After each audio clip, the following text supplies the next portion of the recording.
There's many systems working together just in the short clip. You can see some if you pay attention, but others are completely invisible because they're happening under the hood. Welcome back to the niadocraz channel. I'm Daniel, and today I will show you how the combat screen works in my game Vangaro Tactics. The idea is to show some of the work that either goes unnoticed or it's invisible to the player. I will break down the gameplay into smaller chunks, and then we'll see what's happening behind the scenes. We will talk about game systems, animations, sprites and sound effects. It will get a bit technical at some points, but I'll keep it simple and we won't get into the code.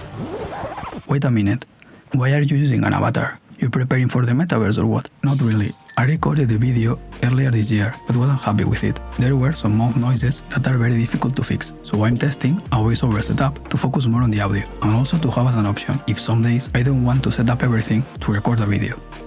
After pressing attack, there's a transition from the map to the combat screen. You might not think about it because it happens fast, but we as developers also have to design and implement stuff like this. I wasn't happy with the original way I did it, but after looking at other games for reference, I felt I could improve it. For a smooth transition, I'm animating the transparency of the units and backgrounds, then the UI comes from the sides. You might think now the combat starts, but first we should take a step back. The game has to load the visuals of the units and terrains where they are standing. Also has to load the night version of the backgrounds if it's a stealth mission. To do that, there's code in place that takes into account the unit, the position in the map, and the faction. Using this data, it loads the corresponding graphics and updates the UI. At this moment, the outcome of the combat has been decided. The actual combat is just doing some math like in a spreadsheet. It takes into account the type of each unit, its health, and there's a defense bonus depending on the terrain. But this is not a spreadsheet. Once the result is decided, it has to recreate the battle in a visual way, like a puppet show. To make this performance, we need a system in place that allows us to control the different elements of the scene using code. The unit displayer controls the graphics of the units. It receives the data of the unit and displays the correct number of soldiers depending on the amount of health remaining. It also computes how many soldiers should be defeated depending on the damage received. There's one on the left side and another on the right. The combat stats controls the UI for each unit. It loads the commander sprite, displays the amount of defense, and also controls the health bar. Finally is the combat manager. This one is like the master puppeteer. It has access to both combat stats and unit displayers, and also to the backgrounds and the UI that divides the screen. When the battle starts, the unit displayer plays the sequence of animations and sounds in the order I've written. It sounds simple, but there's a few reasons why it's not as straightforward as you may think. First, let's see how basic sprite animation works. We just need a few drawings. We call them sprites, and some way to loop them at a certain frame rate. Usually, we put the different frames of an animation in a single image. That's a sprite sheet. Imagine I want to do the shooting animation for the sniper. I have to draw the animation, export the sprites, create the sprite sheet, and then set it up in Unity. Then I have to drag the frames to the timeline and set the frame rate. And like the basic example, this animation system allows us to hold sprites for a few frames, and we can also animate different properties like size, position, or rotation. This is what it takes to create one animation for one type of unit. I have 4 factions. By default, I should set up all the animations another time for each faction. You can see how that's a problem, and there's more to it. If I wanted to change one animation, I would have to go back and change the other 3 versions. But I found a solution. First, we need to know what's an atlas map. It's similar to a sprite sheet, but it's not just for animations. It's used to improve performance. The idea is to pack lots of sprites in a square image. It has to be power of 2. The atlas map can store many of these. We will call them pages. Each time we want to show an image on the screen, the CPU has to prepare the data to send it to the graphics card.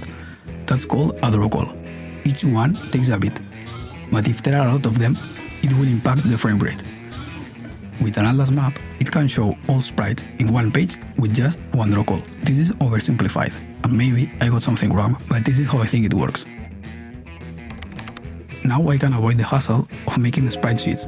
I'm using a feature of Unity that generates the atlas maps from the separate sprites. Using this, I'm creating atlas maps for each faction. The good part is now I just have to set up each animation just for the green faction, because I found out a way to swap the sprites at runtime. When the animation is playing, it overrides each sprite for the equivalent version of that unit's faction. So instead of using the original sprite from the green atlas map, it's changing it for the one in the purple atlas map.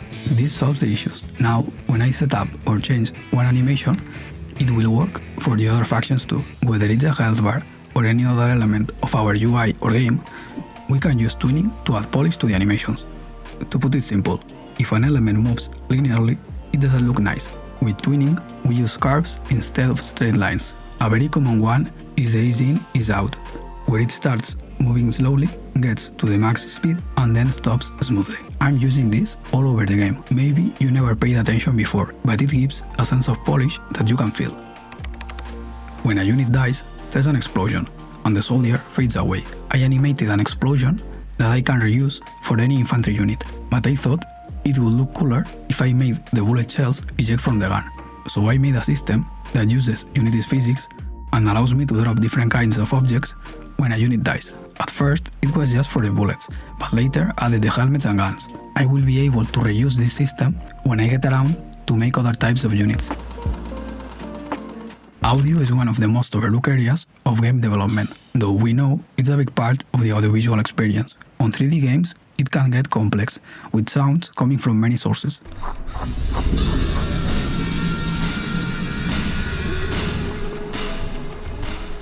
But on my game, it's very simple. I've set up the audio so the sound comes more from the left or right depending on where the action is happening. A very common trick to improve the audio is to have a few sound effects for each action and pick one randomly each time.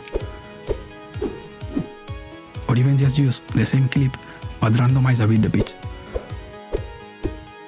Suppose there's 5 riflemen shooting in order. If the volume is the same for each shot, I've found 2 problems. Depending on the time between shots and the length of the sound effect, there can be some overlapping, and it doesn't sound nice. Even if this didn't happen, I think hearing the same sound, the same volume, can get repetitive, or even not pleasing. To improve this, when units shoot or explode, there's a drop-off in volume, proportional to the number of units.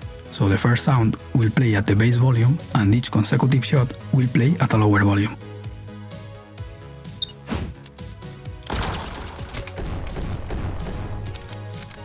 Thanks for watching. This one has been the most technical so far. There's been some general stuff and some more specific to my game and engine, but I hope it has helped you to get a broader picture of the stuff a game developer does. See you on the next one.